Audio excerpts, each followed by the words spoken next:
Halo, Assalamualaikum warahmatullahi wabarakatuh. Kembali lagi bersama Ibu Kiki dalam mata pelajaran biologi dengan materi ruang lingkup biologi. Berikut ini adalah materi untuk pembelajaran ruang lingkup biologi dengan tujuan pembelajaran di mana Anda sekalian dapat menjelaskan objek permasalahan biologi pada tingkat organisasi makhluk hidup dengan pendekatan cabang-cabang ilmu biologi. Nah, silahkan dilihat pemahaman bermakna dan pertanyaan pemantiknya.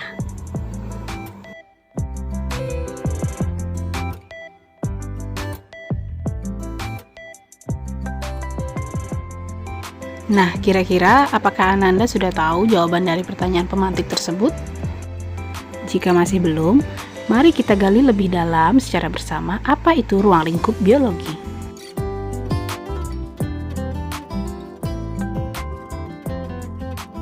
Ruang lingkup biologi dimulai dari tingkat organisasi kehidupan.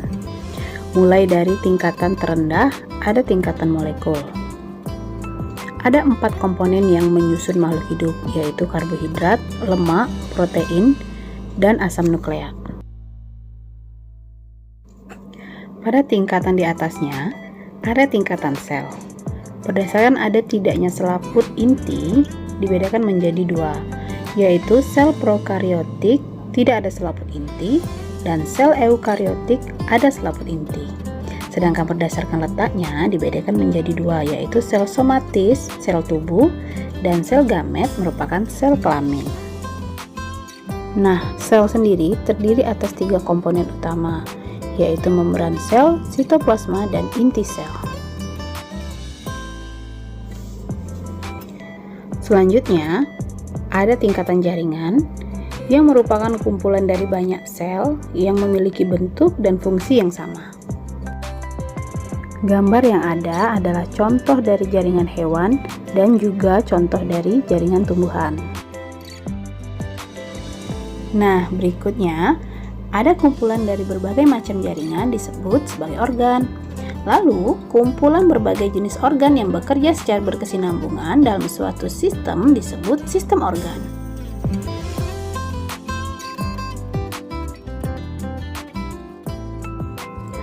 Jika suatu sistem organ bekerja sama dengan sistem lainnya secara terkoordinasi, maka dapat kita temui pada tingkatan individu atau suatu makhluk hidup tunggal.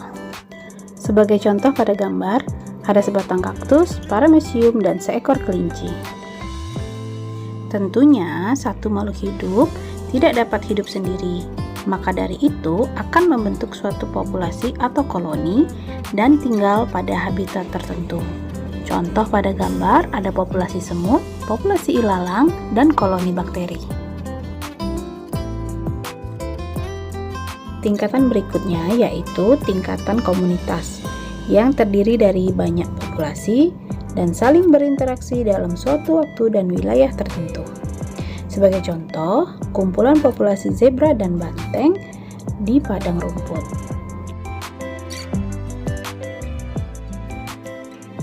Selanjutnya, ada tingkatan ekosistem. Ekosistem sendiri merupakan suatu sistem ekologi yang terbentuk oleh sistem timbal balik antara makhluk hidup dan lingkungannya.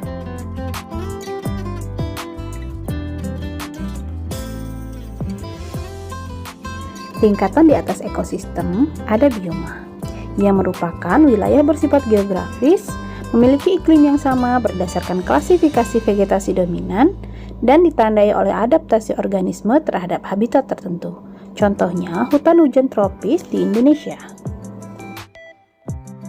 Nah, selanjutnya kita sampai pada tingkatan tertinggi pada hierarki kehidupan, yaitu biosfer. Biosfer ini merupakan lapisan bumi yang ditinggali oleh makhluk hidup. Atau dapat kita simpulkan bahwa biosfer adalah sistem ekologi global. Selanjutnya, dalam kajian ruang lingkup biologi, ada cabang ilmu biologi. Dalam hakikat ilmu pengetahuan, biologi memiliki cabang ilmu yang cukup luas. Cabang-cabang ilmu ini dikembangkan berdasarkan berbagai hal yang dikaji di dalamnya secara khusus dan terbentuklah berbagai cabang keilmuan tersebut. Berikut ini adalah beberapa cabang ilmu biologi yang dapat dipelajari.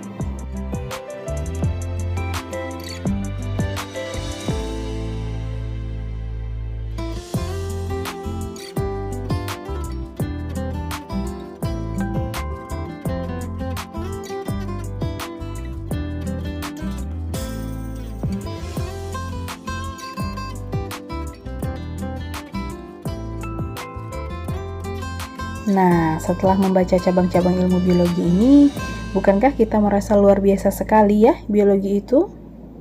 Kira-kira apa saja ya Ananda manfaat dari ilmu biologi ini? Mari kita simak.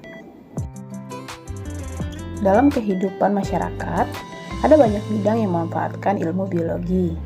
Di antaranya bidang kedokteran, industri, pertanian dan peternakan, farmasi, lingkungan, dan kriminologi.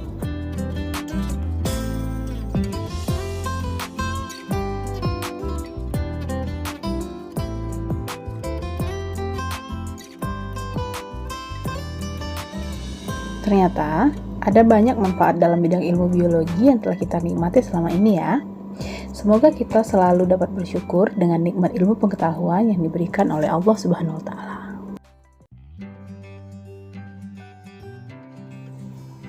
Nah, terima kasih Ananda telah membaca ringkasan materi pembelajaran hari ini. Sampai jumpa pada materi berikutnya. Salam sehat selalu ya. Terima kasih.